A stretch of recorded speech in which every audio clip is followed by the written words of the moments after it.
All right, this is Deanna Marie, and welcome back here to the Clue Seat. And today we're going to be talking about how you are going to be exalted. So let's get started. All right, so we are going to be, the The Bible verse Bible is going to verse be is going to be Joshua Joshua 3, 3, verse verse 7. 7. So make sure you guys open up the Bibles, get in the Word, and listen to him talk to what he wants to talk to you about personally. And I'm going to be referencing Joshua and Esther today, mostly. Okay, that being said, that verse, God is telling Joshua that he's getting ready to elevate him in front of everybody, okay? And for some of you guys, that's a promise that maybe God's given to you, or maybe this is confirmation, or this is something that you need to pray about. When that happens, to the outside world, a lot of the people will look and they will say, why is that person being elevated? I could do that. I could be king. I could make content like that. I could do this. I could do that. What's so special about that person? But what they fail to realize is they're looking at what's going on now. They didn't see the hard work that Joshua put in all before that. They didn't see Joshua following around, basically being Moses' assistant. They didn't see Joshua fighting in the wars. They didn't see Joshua going into the promised land and trying to encourage everybody to have faith and go in there the first time, and then nobody wanted to listen. Him and Caleb, they were the only ones that had faith, and so those two were the only ones out of the people that got freed from Egypt and stuff like that actually get to go into the promised land.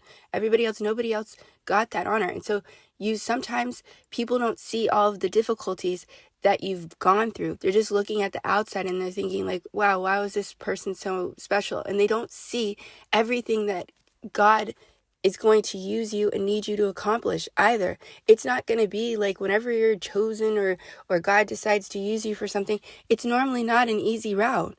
And it doesn't get easier when you start to get elevated. It's actually going to be more difficult.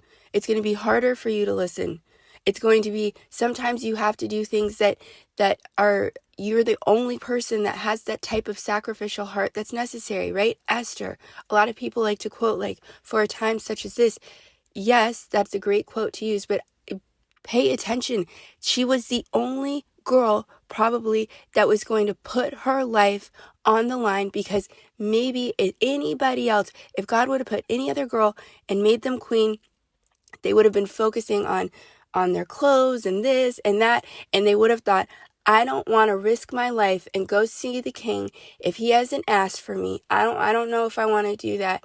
And so a whole nation would have been destroyed instead of being saved, because she had the right heart that thought, you know what?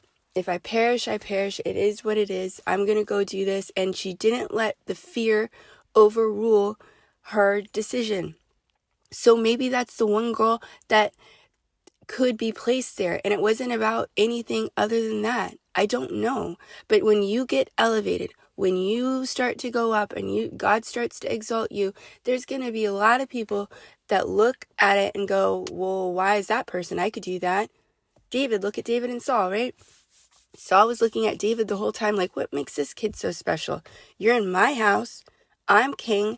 I can do what I want. In fact, I'm going to take you out before God can even use you. That's what he was looking at. But he didn't see God watching him. And while David was like messing around with sheep, right? He was a shepherd. He was doing stuff over there. He had a heart for God, and he had a different type of heart. A heart that was going to be necessary to build the entire nation of Israel in Jerusalem. That's the type of heart that needed to be put in that situation. And when God found it, he started to exalt them. Saul didn't like it.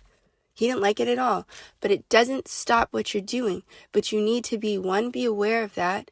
And two, don't let anything stop you from what you're doing. You went through all of the hard work. You've done stuff. People, they don't see everything that you went through. They don't see the years that you've been praying for this. They don't see the long hours that maybe you got up and you wrote in your Bible. They don't see the days that you didn't take off. Maybe you were sick and you're like, no, I'm going to push through this because I know that I'm supposed to do this and God's going to bless me.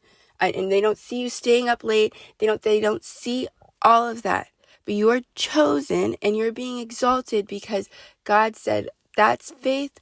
I can use that person. They have a sacrificial spirit. They're generous. That's right. That's mine. I'm going to choose that. And there's nothing anybody can do to stop it. Nobody could stop Joshua. Nobody could stop David. Nobody could stop Esther. And nobody could stop Jesus or anybody else. Once God chooses you, it's over. So you can let the haters hate or do whatever you want. They didn't see all of that. So don't let other people bring you down or say, oh, you don't deserve this, or oh, that person's being exalted. No. You probably put in a lot of hard work and you did stuff that other people didn't see, and what's being given to you is between you and God. Continue to do what He's asking you to do. Be blessed, and do not let other people's hate, it's like crabs in a bucket. They just want to pull someone down. And they want to try to take what's yours, but they wouldn't even know how to manage it, even if they got it. Some of the people that are praying, like, you guys ask for spouses, right? Other people, when they see your marriage and stuff like that, they might be like, oh, I want a husband like that, or I want a wife like that. They wouldn't know how to handle it even if they got it. So, like, don't let other people, like, tear you down when you're being exalted, okay? So, anyways, like, share, subscribe, and comment, and I will see you guys back here next time.